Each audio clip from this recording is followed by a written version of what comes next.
Nous allons dans cette vidéo nous intéresser maintenant à une suite très particulière. Cette suite s'appelle la suite arithmétique. Alors c'est certainement la suite la plus simple que l'on puisse construire, puisque en réalité cette suite va se définir par récurrence dans un premier temps, en ajoutant au terme d'avant toujours un même nombre. Alors, qu'est-ce que cela donne-t-il? Déjà en définition, ce nombre, nous allons l'appeler R, que nous appellerons la raison de la suite, et ainsi, pour tout n positif, un plus 1 est égal à un plus R, qui veut bien donc dire le terme d'après se calcule en fonction du terme d'avant, en ajoutant toujours un même nombre.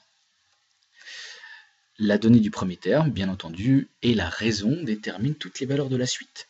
À partir du moment où je donne une valeur à U0, une valeur particulière, et ensuite que je connais exactement la valeur de la raison, eh bien je peux tout de suite définir parfaitement ma suite en général.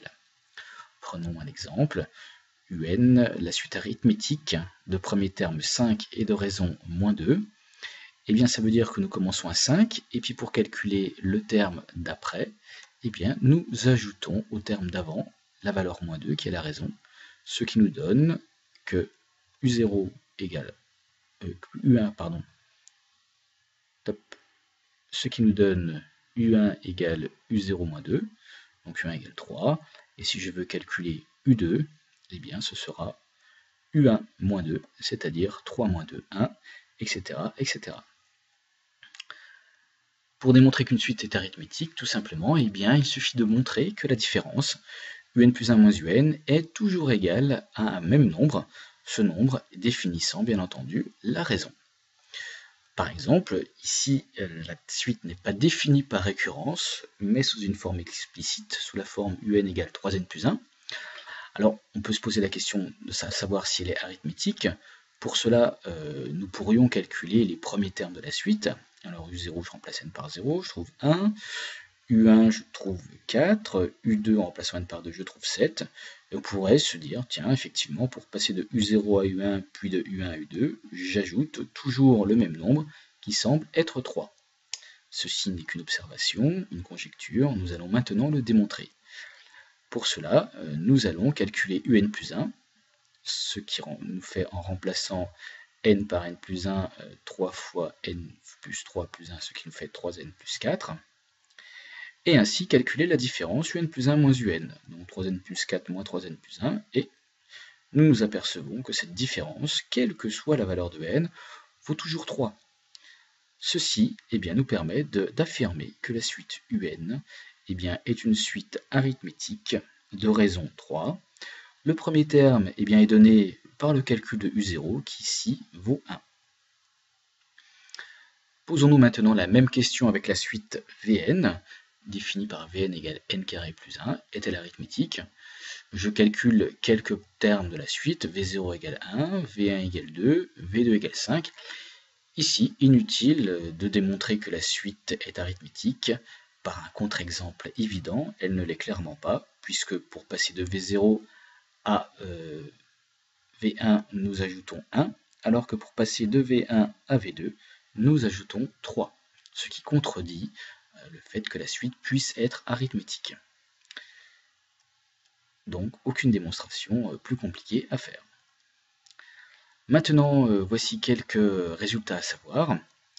Si je sais que la suite est arithmétique de premier terme U0 et de raison R, je peux calculer directement cette suite de manière explicite, c'est-à-dire affirmer que un égale U0 plus n fois R.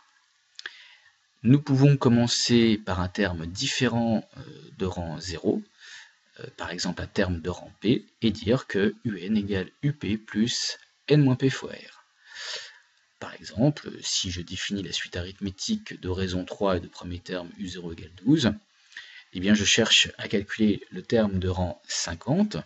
Dans un premier temps, ce serait assez long, puisqu'il faudrait que je calcule tous les termes de la suite de U0 jusqu'à U12. En utilisant une calculatrice, cela irait. Mais il se trouve que je peux calculer directement U50 en utilisant la relation explicite d'une suite arithmétique.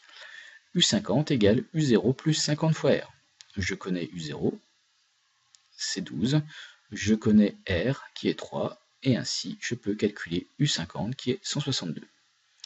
Nous allons maintenant découvrir la somme des n premiers entiers naturels. C'est un résultat qui se démontre par récurrence et qui s'illustre assez facilement. Il se trouve que 1 plus 2 plus 3 jusqu'à n est égal à n facteur de n plus 1 sur 2. Et nous pourrons démontrer que la somme des termes d'une suite arithmétique va se calculer d'une autre manière, sous la forme nombre de termes fois premier terme plus dernier terme divisé par 2. Nous pourrons dire qu'il s'agit du nombre de termes fois la moyenne du premier et du dernier.